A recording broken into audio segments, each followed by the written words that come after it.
નમસ્કાર દોસ્તો, સ્વાગત છે તમારું તમારી પોતાની YouTube channel GK by M કરસર ગુજરાતી જીકે પર.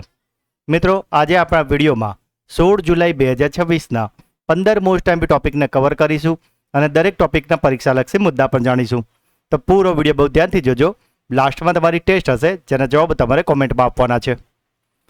સાથે જ મિત્રો, આ ગુજરાતની એકમાત્ર ચેનલ છે કે જ્યાં દરરોજ સવારે 8 વાગે 20 મિનિટ જેટલા નાનકડા વિડીયોમાં 15 મોસ્ટ ટાઈમ ટોપિક તમને ડિટેલમાં કવર કરાવીએ છીએ અને સાથે તમને ડેઇલી, વીકલી અને મંથલી રિવિઝન પણ કરાવીએ છીએ.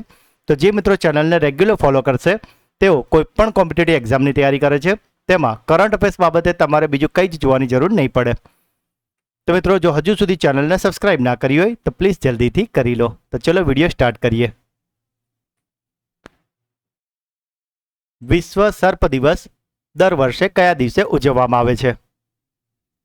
તો મિત્રો, આ વિશ્વ સર્પ એટલે કે વિશ્વ સાપ દિવસ અને આ દર વર્ષે ઉજવવામાં આવે છે 16 જુલાઈના રોજ. આ દિવસ દર વર્ષે 16 જુલાઈના રોજ ઉજવવામાં આવે છે કે જેની શરૂઆત 1970ના દાયકામાં વન્યજીવ સંગઠનો અને જે સરીસૃપ નિષ્ણાંતો દ્વારા કરવામાં આવી હતી.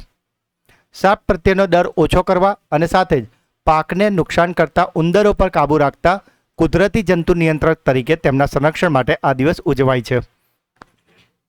મિત્રો, આ એક વૈશ્વિક દિવસ છે, પરંતુ એન્ટાર્કટિકા, આઇસલેન્ડ, આયર્લેન્ડ, ગ્રીનલેન્ડ અને ન્યૂઝીલેન્ડ આ બધા એવા વિસ્તાર છે કે જ્યાં સાપ કુદરતી રીતે જોવા મળતા નથી. આ દિવસે સંયુક્ત રાષ્ટ્રના જે ટકાઉ વિકાસ લક્ષ્ય છે એટલે કે આપણું જે સસ્ટેનેબલ ડેવલપમેન્ટ ગોલ્સ નંબર 15 છે કે જેનું નામ છે લાઈફ ઓન લેન્ડ, તે અને IUCN ની જે રેડ લિસ્ટ હેઠળ પ્રજાતિઓના સંરક્ષણ સાથે જોડાયેલો છે. ભારતની વાત કરીએ તો ભારતમાં તમામ સાપોને વન્યજીવ સંરક્ષણ અધિનિયમ 1972 હેઠળ કાનૂની રક્ષણ મળેલું છે અને જેમાં પણ કિંગ કોબ્રા તો અનુસૂચિ 1માં સામેલ કરાયું છે.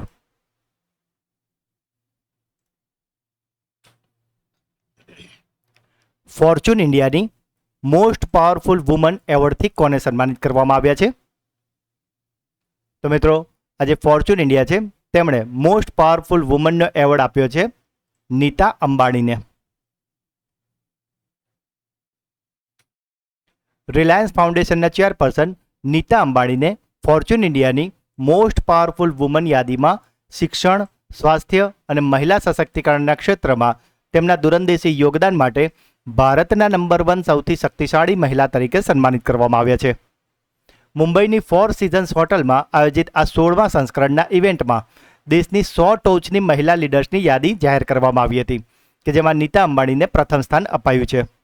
જો બીજા અને ત્રીજા નંબરની વાત કરીએ મિત્રો, તો બીજા નંબર પર HCL ટેકની ચેરપર્સન રોશની નડાર મલ્હોત્રા અને ત્રીજા નંબર પર અપોલો હોસ્પિટલની રેડ્ડી બહેનોને સ્થાન અપાવ્યું છે. નીતા અંબાણીના દૂરંદેશી નેતૃત્વ હેઠળ રિલાયન્સ ફાઉન્ડેશને દેશના 2.90 કરોડ બાળકો સહિત કુલ 10 કરોડથી પણ વધારે લોકોના જીવનમાં સકારાત્મક પરિવર્તન લાવવાનો એક ઐતિહાસિક સીમાચિહ્ન પાર કર્યો છે. આ પ્રતિષ્ઠિત યાદીમાં રિલાયન્સ રિટેલ વેન્ચરની એક્ઝિક્યુટિવ ડિરેક્ટર અને સાથે જ નીતા અંબાણીની પુત્રી ઈશા અંબાણીએ પણ ઉત્કૃષ્ટ વ્યવસાયિક કૌશલ દર્શાવતા ટોપ 10માં 7મું સ્થાન હાંસલ કર્યું છે. મિત્રો, તમને જણાવી દઉં કે હમણાં થોડા દિવસ પહેલા જ અમેરિકાનો પણ એક પ્રતિષ્ઠિત એવોર્ડ હતો AAPI હ્યુમેનિટેરિયન એવોર્ડ, તેનાથી પણ નીતા અંબાણીને સન્માનિત કરવામાં આવ્યા હતા. મુખ્ય ન્યાયાધીશ જસ્ટિસ સૂર્યકાંતે ટાવર ઓફ જસ્ટિસનું ઉદ્ઘાટન ક્યાં કર્યું છે? તો મિત્રો, બેઝિકલી આ ટાવર નથી, આ એક બિલ્ડિંગ જ છે, પરંતુ એનું નામ રખાયું છે ટાવર ઓફ જસ્ટિસ અને આનું ઉદ્ઘાટન કરવામાં આવ્યું છે હરિયાણાના ગુરુગ્રામમાં. ભારતના મુખ્ય ન્યાયાધીશ જસ્ટિસ સૂર્યકાંતે 12 જુલાઈ 2026ના રોજ હરિયાણાના ગુરુગ્રામમાં રાજીવ ચોક પાસે અત્યાધુનિક ન્યાયિક સંકુલ ટાવર ઓફ જસ્ટિસનું ભવ્ય ઉદ્ઘાટન કર્યું છે. જાન્યુઆરી 2017માં જ્યારે જસ્ટિસ સૂર્યકાંત પંજાબ અને હરિયાણા હાઈકોર્ટની બિલ્ડિંગ કમિટીના પ્રભારી હતા ત્યારે તેમણે જ આ સંકુલનું ભૂમિપૂજન એટલે કે શિલાન્યાસ કર્યું હતું.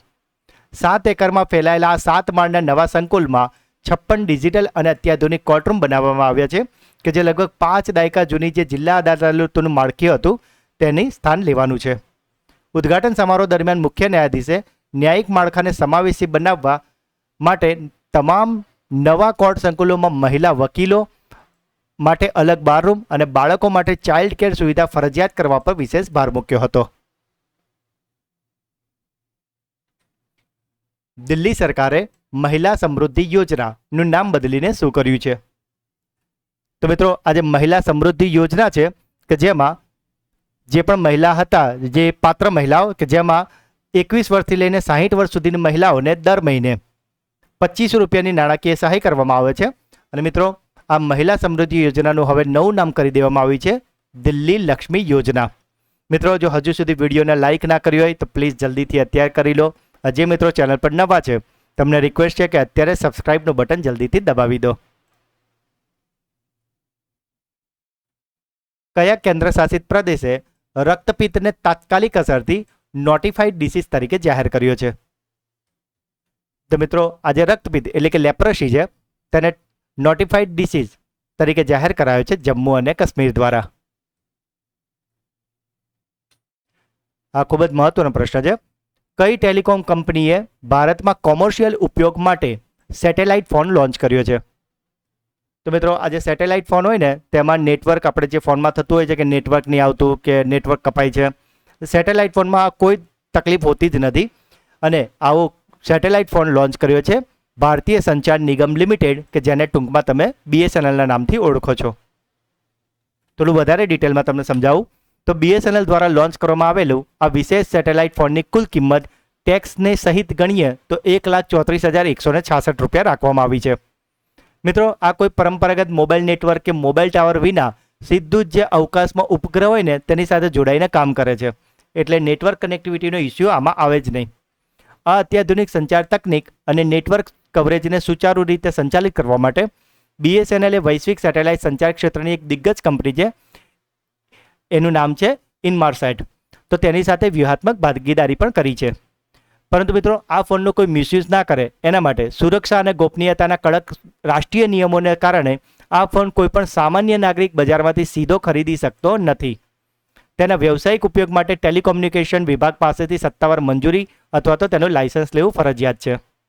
મિત્રો આ ફોન એટલા માટે બનાવવામાં આવ્યો છે કે આનો પ્રાથમિક ઉદ્દેશ્ય તો એ છે કે જે દેશના દુર્ગમ અને અંતરિયાળ વિસ્તાર છે જેવા કે ગીચ જંગલ હોય, હિમાલયના વિસ્તાર હોય કે ઊંડા સમુદ્ર એરિયા હોય, કોઈ માઇનિંગ જ્યાં ખાણકામ થતું હોય એવી સાઇટ્સ હોય, અથવા તો આપત્તિ પ્રભાવિત વિસ્તાર હોય કે જ્યાં કનેક્ટિવિટીની ખૂબ જરૂર હોય અને ટાવર ના પકડાવતું હોય, તો તેવા માટે તત્કાલ સુવિધા અને હેલ્પ મળી રહે તેના માટે આને લોન્ચ કરવામાં આવ્યો છે.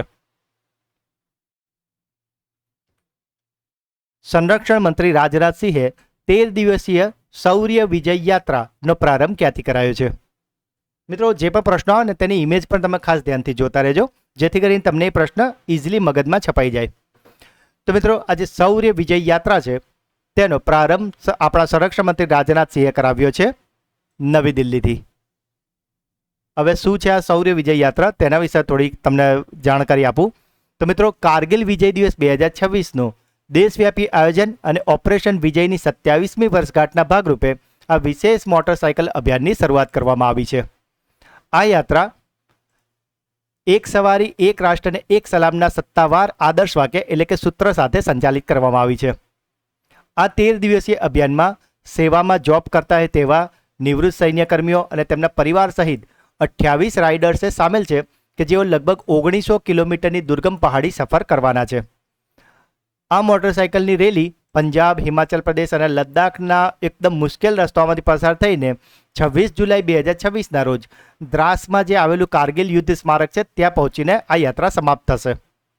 આ યાત્રા દરમિયાન રાઇડર્સ જે છે તે પોતાની સાથે રાષ્ટ્રીય યુદ્ધ સ્મારકની પવિત્ર માટીનો એક કળશ લઈને જઈ રહ્યા છે કે જે કારગિલમાં શહીદોની સ્મૃતિમાં અર્પણ કરવામાં આવશે. અને મિત્રો આ બધું કરવાનો મુખ્ય ઉદ્દેશ્ય છે યુવાનોમાં દેશભક્તિની ચેતના જગાડવી, શહીદોના પરિવારોનું સન્માન કરવું અને પ્રમુખ સૈન્ય સ્મારકો પર શ્રદ્ધાંજલિ અર્પણ કરવાનો છે.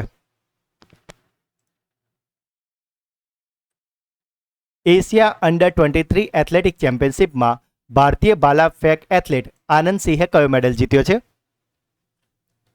તો મિત્રો આજે આપણા ભારતીય ભાલા ફેંક છે આનંદ સિંહ, તેમને એશિયા અંડર 23 એથ્લેટિક ચેમ્પિયનશિપમાં જીતી લીધું છે ગોલ્ડ મેડલ એટલે કે સ્વર્ણ પદક. મિત્રો જો હજુ સુધી વિડીયોને લાઇક ના કરી હોય તો પ્લીઝ જલ્દીથી અત્યારે જ લાઇકનું બટન દબાવી દો. સ્પેસ વેન્ચર કેપિટલ ફંડમાંથી રોકાણ મેળવનારી પ્રથમ ભારતીય સ્પેસ ટેક કંપની કઈ છે? તો મિત્રો આજે ભારતીય સ્પેસ ટેક કંપની છે તે છે ધ્રુવ સ્પેસ. ભારતે સંયુક્ત રાષ્ટ્ર સુરક્ષા પરિષદમાં 2028-29ની અસ્થાયી સદસ્ય માટે કયું અભિયાન શરૂ કર્યું છે? મિત્રો, આ ખૂબ જ મહત્વનો પ્રશ્ન છે.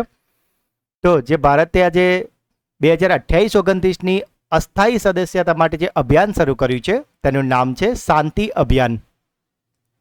હવે શું છે આ શાંતિ અભિયાન તેના વિશે તમને થોડું જણાવી દઉં. તો મિત્રો, ભારતે સંયુક્ત રાષ્ટ્ર સુરક્ષા પરિષદમાં વર્ષ 2028-29ના કાર્યકાળની અસ્થાયી સદસ્ય માટે શાંતિ અભિયાનની શરૂઆત કરી છે. વિદેશ મંત્રી આપણા જે ડૉક્ટર એસ જયશંકર છે તેમણે 13 જુલાઈ 2026ના રોજ અમેરિકાના ન્યૂયોર્ક સ્થિત સંયુક્ત રાષ્ટ્રના મુખ્યાલયમાં આ અભિયાનની ઔપચારિક શરૂઆત કરી છે.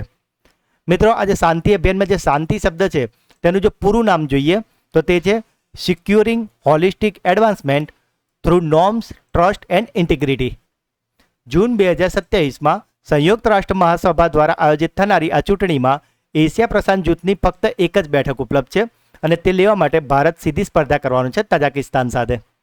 ભારતે આ ઉમેદવારી અંતર્ગત 6 મુખ્ય પ્રાથમિકતાઓને રેખાંકિત કરી છે કે જેમાં ગ્લોબલ સાઉથ દેશોનો અવાજ બનવું, બહુપક્ષવાદમાં વધારો કરવો, આધુનિક શાંતિ સ્થાપના કરવી, આતંકવાદ ધિરાણને રોકવું, દરિયાઈ સુરક્ષા અને એઆઈના દુરુપયોગ સામે લડવું વગેરે મુદ્દાઓને તેમણે હાઇલાઇટ કર્યા છે. સાથે જ મિત્રો, જૂન મહિનાનું મંથલી કરંટ અફેર્સ કે જેમાં આપણે જૂન મહિનાના મોસ્ટ આઈએમપી 200 પ્રશ્નો કવર કર્યા છે. તો જો હજુ સુધી તમે આ વિડીયો ન જોયો હોય તો મિત્રો આને જરૂરથી જોઈ લેજો, જેથી કરીને જૂન મંથના મંથલી કરંટ અફેર્સ બાબતે તમારે બીજું કંઈ જ જોવાની જરૂર ન પડે. કારણ કે મિત્રો, આપણે એવા જ 200 પ્રશ્નો લઈએ છીએ કે જે તમારી તમામ સ્પર્ધાત્મક પરીક્ષામાં તમને ખૂબ જ ઉપયોગી થવાના જ છે. સાથે જ મિત્રો, તમને આગળના કોઈપણ મંથના આવા મંથલી વિડીયો જોતા હોય તો એ તમામ આપણી ચેનલ પર અવેલેબલ છે કે જેમાં આપણે દરેક મહિનાના આવા મોસ્ટ આઈએમપી 200 પ્રશ્નો કવર કર્યા છે. મિત્રો, આ બધા જ ક્વોલિટી વિડીયો છે અને બધા જ પ્રશ્નો તમારી દરેક પરીક્ષામાં તમને ખૂબ ઉપયોગી થવાના જ છે. તો મિત્રો, આ મંથલી વિડીયોને તો તમે બિલકુલ પણ મિસ ન કરતા. આ બધા જ વિડીયોની લિંક તમને આ જ વિડીયોના ડિસ્ક્રિપ્શનમાં પણ મળી જશે, તેને જરૂરથી જોઈ લેજો. કયા રાજ્યના ઊંઝા જીરું અને વરિયાળીને જીઆઈ ટેગ આપવામાં આવ્યો છે? તો મિત્રો, આ નામ સાંભળીને તમને ખ્યાલ આવી ગયો છે કે ઊંઝા જે આપણા ગુજરાતના મહેસાણામાં આવેલું છે અને ત્યાંના જીરું અને વરિયાળીને જીઆઈ ટેગ આપવામાં આવ્યો છે, માટે જવાબ આવશે ગુજરાત.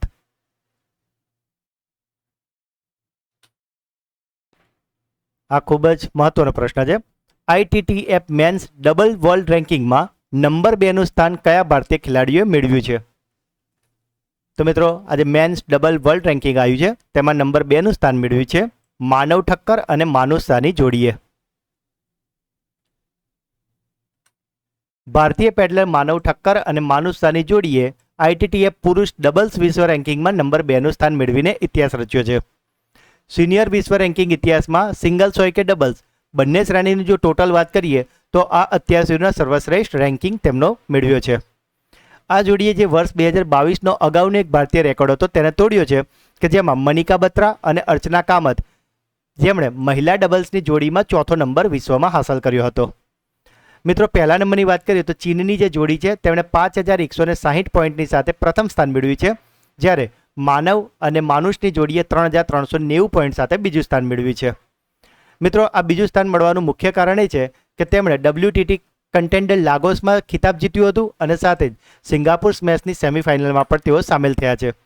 મિત્રો, અહીંયા બીજું પણ એક ખૂબ જ મહત્વની બાબત એ છે કે જે ટોપ 10 છે ને એમાં ભારતની 3 જોડીઓ સામેલ થઈ છે કે જેમાં પુરુષ યુગલમાં તો તમે જોયું કે બીજા નંબર પર છે માનવ ઠક્કર અને માનુષ શાહ. સાથે જ મિત્રો, 5મા નંબર પર છે મિક્સ ડબલ કે જેમાં માનુષ અને દિયા, અને સાથે જ મિત્રો 10 નંબર પર છે મહિલા ડબલ્સ કે જેમાં દિયા અને યશસ્વીનો સમાવેશ થાય છે. તો મિત્રો, અહીંયા જો તમે ધ્યાનથી જુઓ તો આપણે ઘણા બધા MCQ આમાં કવર કરી લીધા છે. તો તમને પછી આમાં મિક્સ ડબલનું પૂછે કે ભાઈ મહિલા ડબલ્સનું પૂછે કે પુરુષ ડબલનું પૂછે, તમામ વસ્તુ આપણે અહીંયા કવર કરી છે. જે પણ પ્રશ્નો લઈને જે પણ ફેક્ટ આપણે પરીક્ષાની રીતે ઇમ્પોર્ટન્ટ હોય છે તે તમામ આપણે કવર કરતા હોઈએ છીએ, જેથી કરીને એ પ્રશ્ન ગમે તે રીતે ટ્વિસ્ટ કરીને પૂછાય તો પણ તમારો એક પણ માર્ક્સ તેમાં ન કપાય. દેશની પ્રથમ સરકારી AI યુનિવર્સિટી ક્યાં બનાવવામાં આવશે? તો મિત્રો, આજે AI યુનિવર્સિટી છે કે જે દેશની પ્રથમ સરકારી બનવાની છે અને તે સ્થાપવાની છે કર્ણાટકના બેંગલુરુમાં. 22મી કોમનવેલ્થ ટેબલ ટેનિસ ચેમ્પિયનશિપ 2026નું સત્તાવાર મેસ્કોટ એટલે કે શુભંકર શું છે? તો મિત્રો તમે ઇમેજમાં જોઈ રહ્યા છો કે આ તમને શું લાગે છે? યસ, એક્ઝેક્ટલી આ છે એક મોર અને એનું નામ રખાયું છે મયુર. મિત્રો ઇમેજમાં જે બાજુમાં છે એ છે દિલ્હીના મુખ્યમંત્રી રેખા ગુપ્તા. 22મી રાષ્ટ્રમંડળ ટેબલ ટેનિસ ચેમ્પિયનશિપ 2026નું સત્તાવાર શુભંકર છે મયુર, કે જેનું અનાવરણ દિલ્હીના મુખ્યમંત્રી રેખા ગુપ્તાએ કર્યું છે. ભારતનું રાષ્ટ્રીય પક્ષી મોરથી પ્રેરિત થઈને આ શુભંકરને દેશની જીવંતતા દર્શાવે છે, જેની રંગબેરંગી પાંખોમાં તમામ સહભાગી રાષ્ટ્રોના ધ્વજને દર્શાવવામાં આવ્યા છે. આ 7 દિવસીય આંતરરાષ્ટ્રીય ચેમ્પિયનશિપનું આયોજન 27 જુલાઈથી લઈને 2 ઓગસ્ટ 2026 સુધી નવી દિલ્હીના ત્યાગરાજ સ્ટેડિયમમાં કરવામાં આવી રહ્યું છે. આ રમત મહાકુંભનું સફળ આયોજન દિલ્હી સરકાર અને table tennis federation of India દ્વારા સંયુક્ત રીતે કરવામાં આવી રહ્યું છે અને આ સ્પર્ધામાં ભાગ લેવા માટે ઇંગ્લેન્ડ, ઓસ્ટ્રેલિયા, કેનેડા, દક્ષિણ આફ્રિકા સહિત વિશ્વના 25થી પણ વધારે રાષ્ટ્રમંડળ દેશોના જે બેસ્ટ ખેલાડીઓ હોય તે ભાગ લેવા આવવાના છે.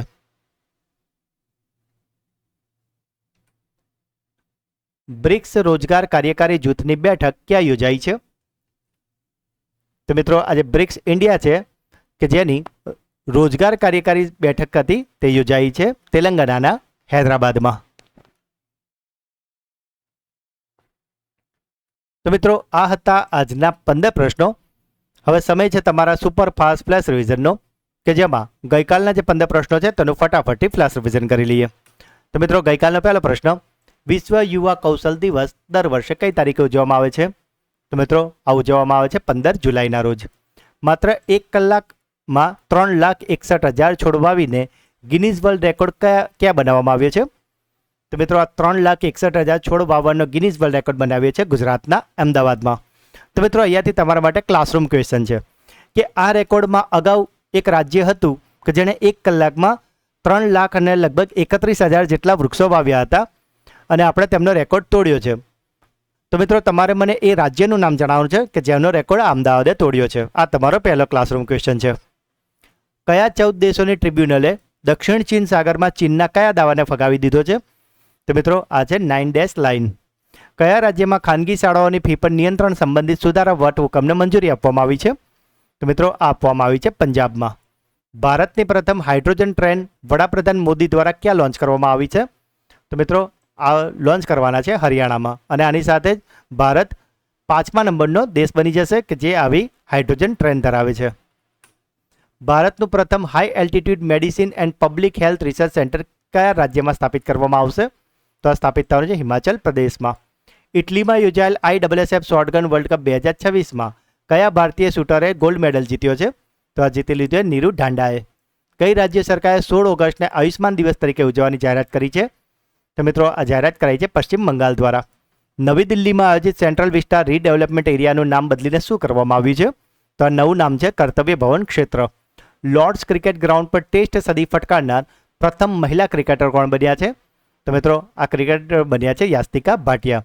તો મિત્રો અહીંયાથી તમારા માટે બીજો ક્લાસરૂમ ક્વેશ્ચન આવે છે કે મિત્રો ગઈકાલના વિડીયોમાં આપણે તમને જણાવ્યું હતું કે આ યાસ્તિકા ભાટિયા તો છે જ કે જેમણે ટેસ્ટ સદી ફટકારી હતી, પરંતુ આ જ મેચમાં એક આપણા ભારતીય બોલર હતા, મહિલા બોલર, કે જેમણે 5 વિકેટ લીધી હતી અને તેઓ પણ આવું કરનારા પ્રથમ બોલર હતા. તો મિત્રો એ જે ભારતીય મહિલા બોલર છે કે જેમણે 5 વિકેટ લીધી હતી 37 રન આપીને, તો તેમનું નામ તમારે મને કોમેન્ટમાં જણાવવાનું છે. આ તમારો બીજો ક્લાસરૂમ ક્વેશ્ચન. ભારતે ઇન્ટરનેશનલ ફિઝિક્સ ઓલિમ્પિયાડ 2026માં કયું સ્થાન મેળવ્યું છે? તો મિત્રો ભારતે મેળવ્યું છે પ્રથમ સ્થાન. ICAIની ગ્લોબલ ઓર્બિટ સમિટ 2026ની પ્રથમ આવૃત્તિનું ઉદ્ઘાટન ક્યાં કરવામાં આવ્યું હતું? તો આ થયું છે નવી દિલ્હીમાં. ગૃહમંત્રી અમિત શાહે જયપ્રકાશ નારાયણ જાહેર પુસ્તકાલયનું ઉદ્ઘાટન ક્યાં કર્યું છે? તો આ ઉદ્ઘાટન થયું છે નવી દિલ્હીમાં. કઈ રાજ્ય ધાર્મિક સ્થળોને જોડવા માટે હેલી ટુરિઝમ એન્ડ એર ટુરિઝમ સર્વિસની યોજનાને શરૂ કરી છે? તો આ યોજના છે બિહારની. અને ગઈકાલનો છેલ્લો પ્રશ્ન હતો, વિમ્બલ્ડન ટેનિસ ટુર્નામેન્ટ 2026માં પુરુષ સિંગલ્સનો ખિતાબ કોણે જીત્યો છે? તો આ જીતી લીધો છે જેનિક સિનરે. તો મિત્રો અહીંયાથી તમારા માટે ત્રીજો ક્લાસરૂમ ક્વેશ્ચન છે કે આ વિમ્બલ્ડન ટેનિસ ટુર્નામેન્ટ 2026માં મહિલા સિંગલ્સનો ખિતાબ કોણે જીત્યો છે તે તમારે મને કોમેન્ટમાં જણાવવાનું છે. તો મિત્રો આ થઈ ગયા તમારા આજના 3 ક્લાસરૂમ ક્વેશ્ચન્સ. તો મિત્રો હવે સમય છે તમારી બ્રેન બૂસ્ટર ટેસ્ટનો, જેમાં જે આજના જે 15 ટોપિક હતા તેમાંથી 3 પ્રશ્નો પૂછવામાં આવશે જેના જવાબ તમારે કોમેન્ટમાં આપવાના છે. પરંતુ એ પહેલાં દરરોજની જેમ મિત્રો જે પણ મિત્રો આપણા પ્રશ્નો જવાબ કોમેન્ટમાં જણાવે છે તેમાંથી દરરોજ આપણે રેન્ડમલી 3 મિત્રોના નામ પસંદ કરીને એનાઉન્સ કરીએ છીએ. તો ગઈકાલના વિડીયોમાં જે મિત્રોએ જવાબો આપ્યા છે તેમાંથી જે 3 મિત્રોના નામ પસંદગી પામ્યા છે તે 3 મિત્રોના નામ છે જયા ચૌધરી, નિકિતાબા વાઘેલા અને ઇલાબેન ગામિત. તો 3 મિત્રોને ખૂબ ખૂબ અભિનંદન કે જેઓ દરરોજ આપણી ચેનલના વિડીયોને જુએ તો છે જ, સાથે brain booster quiz, classroom question અને વિડીયો અંગેના પ્રતિભાવ દરરોજ કોમેન્ટમાં જરૂરથી જણાવે છે મિત્રો. તો જો મિત્રો તમે પણ ચેનલ પર નવા હોય તો પ્રશ્ન જવાબ જરૂરથી આવજો. બની શકે કે આવતીકાલના વિડીયોમાં તમારું નામ પણ એનાઉન્સ થાય. તો આજનો પહેલો પ્રશ્ન, ફોર્ચ્યુન ઇન્ડિયાની મોસ્ટ પાવરફુલ વુમન એવોર્ડથી કોને સન્માનિત કરવામાં આવ્યા છે? મુખ્ય ન્યાયાધીશ જસ્ટિસ સૂર્યકાંતે ટાવર ઓફ જસ્ટિસનું ઉદ્ઘાટન ક્યાં કર્યું છે? અને આજનો છેલ્લો સવાલ, 22મી કોમનવેલ્થ ટેબલ ટેનિસ ચેમ્પિયનશિપ 2026નું સત્તાવાર મેસ્કોટ એટલે કે શુભંકર શું છે? તો મિત્રો 3 પ્રશ્નો જવાબ તમારે મને કોમેન્ટમાં જણાવવાના છે. અને સાથે જો તમે આપણી ચેનલના વિડીયોને દરરોજ ફોલો કરશો તો તમે કોઈ પણ કોમ્પિટિટિવ એક્ઝામની તૈયારી કરો છો તેમાં કરંટ અફેર્સમાં તો તમે આરામથી પૂરેપૂરું સ્કોરિંગ કરી જ લેવાના છો. પણ મિત્રો પરીક્ષા હોય કે ના હોય, દરરોજ 20 મિનિટ આપણે આવા ક્વોલિટી વિડીયોને અવશ્યથી આપવી જોઈએ કે જે આપણા નોલેજમાં, પર્સનાલિટી ડેવલપમેન્ટમાં અને આપણા ગ્રૂમિંગમાં ખૂબ જ મદદ કરે છે. અને મિત્રો આ તો એવી વસ્તુ છે કે જે તમને ક્યાંક ને ક્યાંક મોટો ફાયદો શોર્ટ ટાઈમમાં 100% જોવા તમને મળશે જ. તો મિત્રો જો આજનો વિડીયો તમને ગમ્યો હોય તો લાઇક જરૂરથી કરી દેજો. આ વિડીયોનો ટાર્ગેટ છે 200 લાઇકનો. જે પણ પ્રશ્નો પૂછવામાં આવે છે અને સાથે જ વિડીયો તમને કેવો લાગ્યો એ તમામ વસ્તુ કોમેન્ટમાં જરૂરથી જણાવજો મિત્રો, કારણ કે હું દરેક કોમેન્ટના રિપ્લાય જરૂરથી કરું છું. જે સૌથી સારામાં સારી કોમેન્ટ હોય એને હું પિન કરીને સૌથી ઉપર રાખું છું, જેથી કરીને તમારો પ્રતિભાવ અને તમારો જવાબ તમામ મિત્રો વાંચી શકે. જે પણ મિત્રો classroom question, brain booster quiz અને વિડીયો અંગેના પ્રતિભાવ બધું જ ડિટેલમાં જે લખે છે ને એ મિત્રોનો જવાબ તો ડેઇલી પિન થાય જ છે. અને માટે તમામ મિત્રોને વિનંતી કે તમે તમામ વસ્તુ અટેમ્પ કરવાનો એટલીસ્ટ ટ્રાય તો જરૂરથી કરો. મિત્રો આ જે વિડીયોની લિંક છે ને અત્યારે જ તમારા બધા જ વોટ્સઅપ અને ટેલિગ્રામ ગ્રુપમાં શેર કરીને ચેનલને સપોર્ટ જરૂરથી કરજો. હજુ સુધી ચેનલને સબસ્ક્રાઈબ નથી કરી તો પ્લીઝ જલ્દીથી કરી લો. તો મિત્રો મળીએ છીએ આવા જ એક નવા વિડીયોમાં. ત્યાં સુધી ભણતા રહો, આગળ વધતા રહો. જય હિન્દ, જય ભારત, જય જય ગરવી ગુજરાત.